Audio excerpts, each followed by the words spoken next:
For this recipe, I'm going to use fresh ginger and habanero peppers. I feel like fresh ginger is necessary when you cook fish. I'm going to clean that as well as the habanero peppers and blend that into a puree.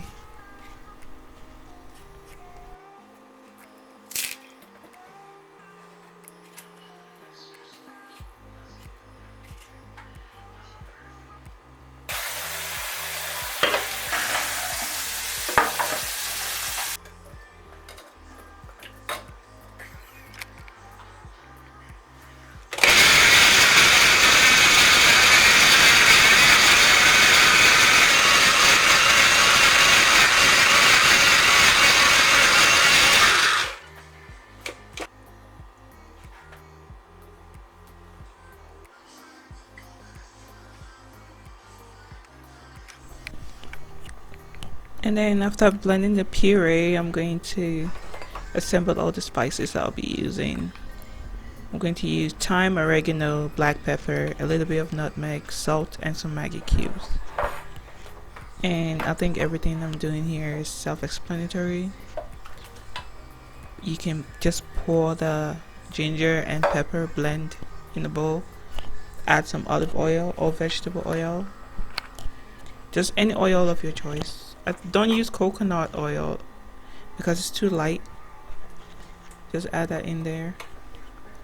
And then I'm using 1 tablespoon of thyme, 1 tablespoon of oregano, I think 1 tablespoon of black peppers, and half a tablespoon of nutmeg. And then I'm going to use 2 Maggi cubes and a little bit of salt. If you don't have all these ingredients, I'll say that you should make sure you have at least oregano and thyme and nutmeg. You can and salt. You can skip the remaining. So necessary spices: thyme, oregano, nutmeg with the puree. You don't need to add the hot peppers. You can just use ginger. I'm just going to assemble all of this and mix it, and then apply that to the fish in the next clip.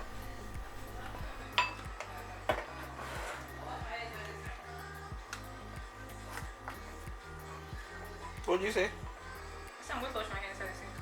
Why? Use the bucket. I should bucket. Let me wash this. I'm coming.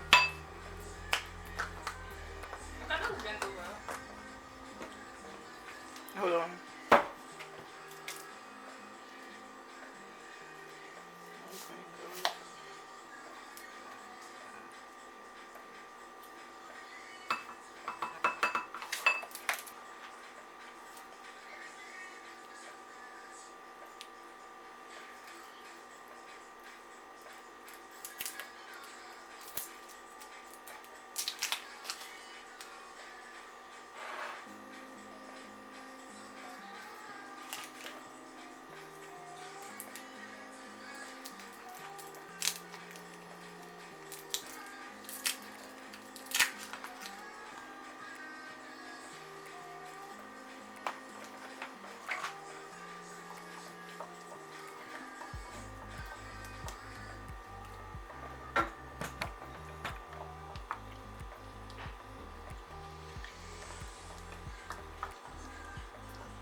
I'm going to make into tilapia, and I'm going to cut the tilapia on the flesh. Just make 3 cuts, diagonal cuts on each side of the tilapia. The reason for this is so that the spices can go into the fish, and I'm going to do that on both fish, just like that.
And then I'm going to put aluminum foil. This is the thick aluminum foil. Don't use a thin one. Go for the heavy duty aluminum foil. And then apply your puree or your mix onto the fish. You know, apply a generous amount. And then I use some gloves here because it's quite spicy. I'm just going to put it in the fish and around the fish. Just like that. And I'm going to use my hands to spread it. So this is a very easy recipe, and that's what I'm going to do, just like that. I'm going to do the same for both fish.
So after I've added the spices to the fish, I'm going to dice up 1 lemon or lime.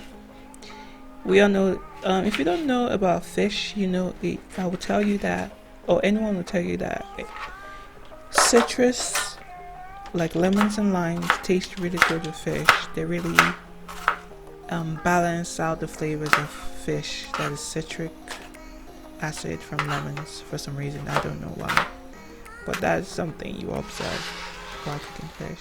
I also diced up some red onions. The red onions are going to be stuffed in the fish, as you will see later.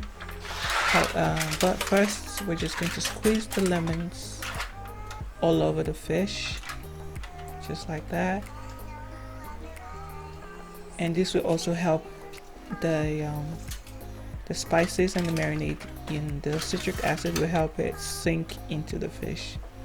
It will help the marinade to penetrate the fish. So I'm going to squeeze it, but don't throw it away. Put the flesh into the fish. And also, I kind of edited out the clip where I put the onions in. Just stuff the onions in there and stuff the lemon in there. And I'm doing the same thing for the other fish here. I just sped it up because it's the same thing I did.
When you're done, put it in the fridge to marinate for an hour or two.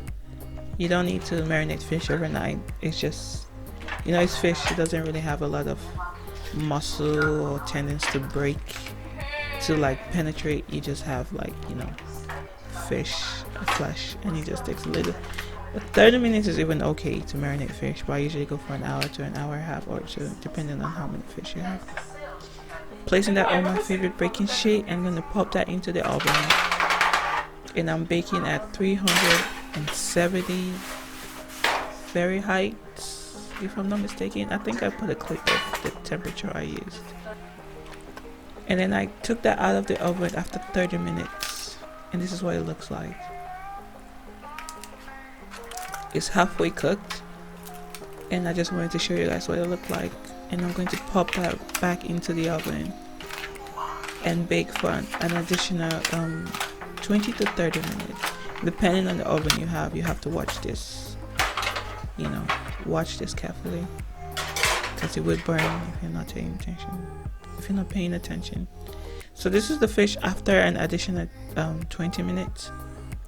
Now I'm going to take this off the pan. It's still hot, by the way, but I grabbed it by the aluminum foil, which is a heavy duty aluminum foil. It's very thick. What's going to happen now is I'm going to place some vegetable oil onto the pan. Make sure you use vegetable oil here, and I'm just going to spread that onto the pan, and I'm going to take the fish from the foil. Remember, the fish is cooked, but it still has some liquid in it, and I'm going for a crispy texture. Like, I want the fish to be crispy on the outside and soft on the inside. You cannot achieve that if the fish is in the aluminum foil, because what's going to happen is the fluid is going to stay in the foil paper, and it will not evaporate. So we're going to pop that into the oven after we've taken it out of the foil, and then we're going to increase the temperature. Or you can even broil this, but I didn't broil it. I just increased the temperature to 480 Fahrenheit, and I let it cook for an additional 20 minutes. I even flipped it. I don't think I had a film.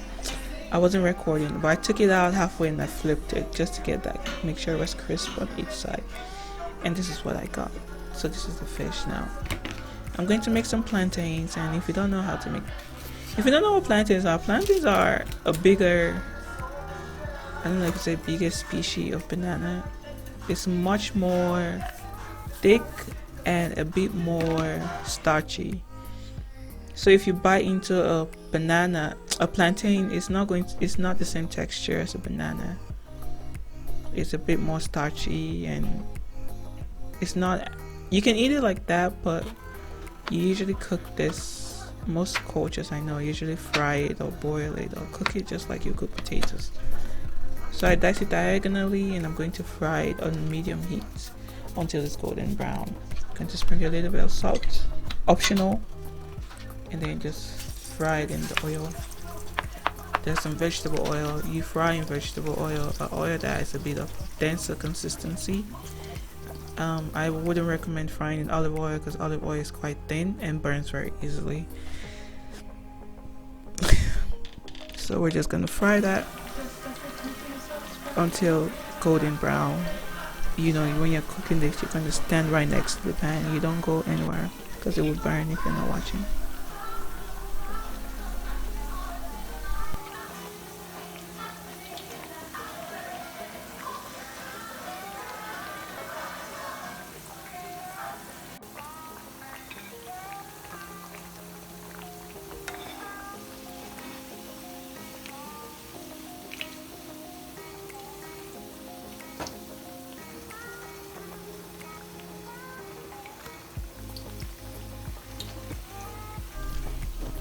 So now that the plantains are done, we're gonna take it off the oil just like that, and it tastes really good. It's really sweet, it's really crispy, and it just if you haven't had plantains, make sure you have the ripe yellow banana sweet plantains. It tastes really good with fish. So we're just gonna dish that out. Just take the fish that's nice and crisp and just put that on the plate. just like that.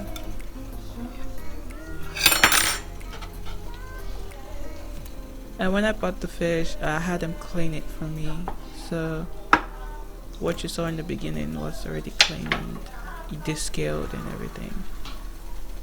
Of course, you know, you cannot have fish without avocado, so I'm just going to open an avocado right there.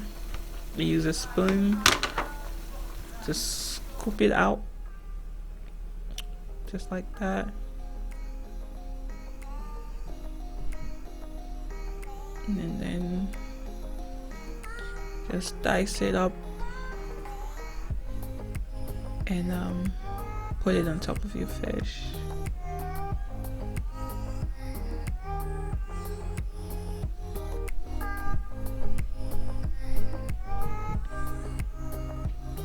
There you go. There you have it. I hope you guys recreate this recipe. It's really easy. And